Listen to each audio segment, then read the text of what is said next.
Have a quick look and tell us what's common among these football clubs. These are some of the most elite football clubs in Europe, and they all feature the same Dubai-based airline company on their belly. Why does the same company have a stadium named after them in London? Why do they have entire planes featuring football clubs and players while flying at 35,000 feet? Why were they in war with FIFA? Let's explore the growing influence of the world's biggest airlines in football.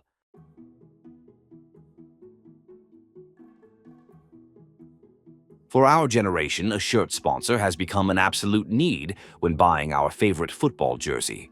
It gives the shirt an authenticity and satisfaction, seeing yourself don the exact shirt as your football idol. The shirts just look empty without them.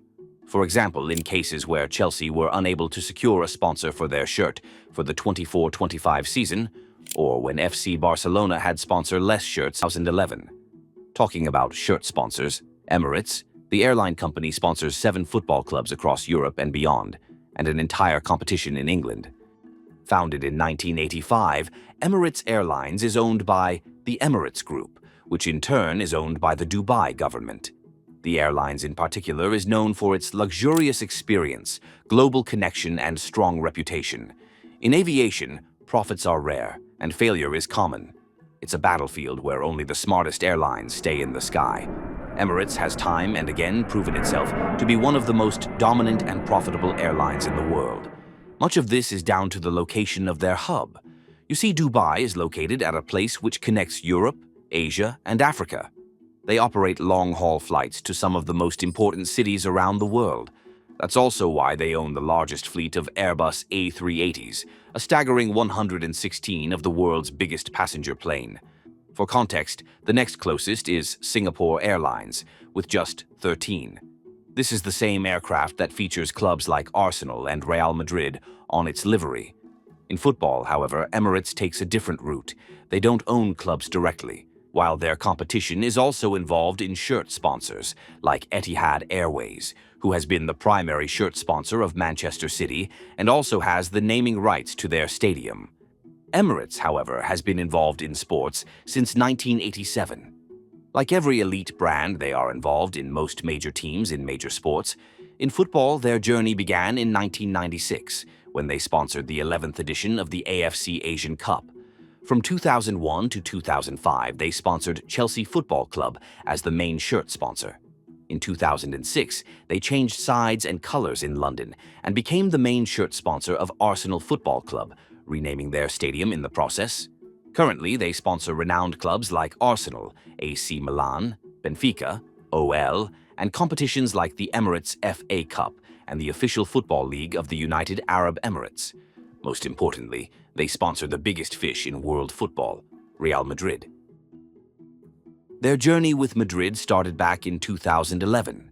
In 2013, Emirates became the main shirt sponsor, reportedly paying around 30 to 35 million euros a year. But as Madrid kept stacking trophies, that number shot up.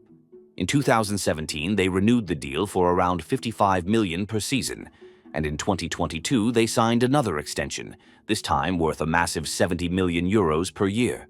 That makes it the biggest shirt sponsorship deal in all of football.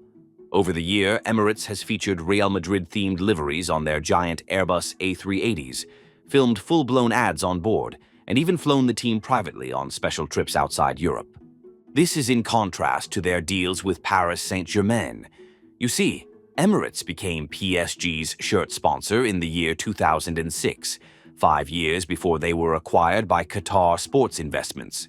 While Emirates continued sponsoring the Parisians till 2019, PSG bought Neymar Jr. and Kylian Mbappe for 401.9 million euros. At the time of renewal, PSG demanded Emirates pay them 80 million euros per year, which Emirates respectfully declined and pulled out. PSG then settled for French hospitality company Accor for 2 years, and finally Qatar Airways took over with a 70 million euros deal.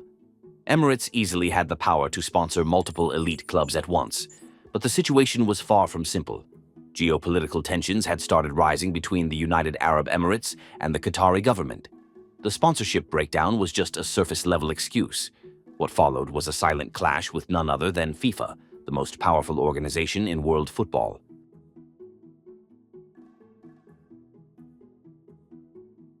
FIFA and Emirates go a long way back. Emirates has been the main airline partner for them since the 2006 FIFA World Cup. In the late 2000s, their relationship only grew further. Emirates sponsored the next two World Cups in Africa and Brazil.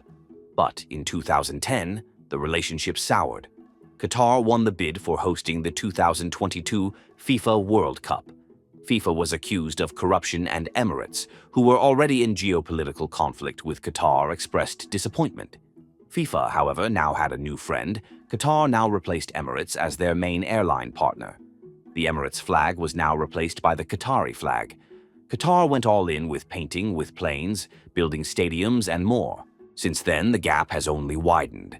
Qatar Airways is locked in as FIFA's global airline partner for the 2026 World Cup in North America and has already committed to 2030. Emirates is nowhere on the sponsor list. What began as a simple shift in 2014 has turned into a long-term partnership between FIFA and Qatar, and a clear absence for Emirates on world football's biggest stage. While the UAE and Qatar were busy fighting their football war, Saudi Arabia had its own plan. Part of Vision 2030 is to reshape the country's global image. Projects like NEOM, a smart city on the Red Sea, the 400-meter cube-shaped Muqab in Riyadh, and the Jeddah Tower, set to be the tallest building on Earth, all show Saudi isn't thinking small. And neither are they in football. They've attracted some of the biggest stars in the game, turning the Saudi Pro League into a serious player. The government owns two national airlines, Saudia and Riyadh Air, both already involved in football. Saudia partners with Newcastle United, a club 80% owned by Saudi Arabia's public investment fund. And Riyadh Air, founded in 2023, it took just 1 year to become the main sponsor of Atletico Madrid and secure stadium naming rights in Europe. And in 2034, they'll host the FIFA World Cup. Emirates still dominates shirt sponsorships across Europe, but its absence from FIFA's biggest competitions has been noticeable. With their recent partnership with Al Ain FC in the 2025 Club World Cup, are they making a quiet return to FIFA's stage? Or are they losing ground to their Gulf rivals? Only the future can tell.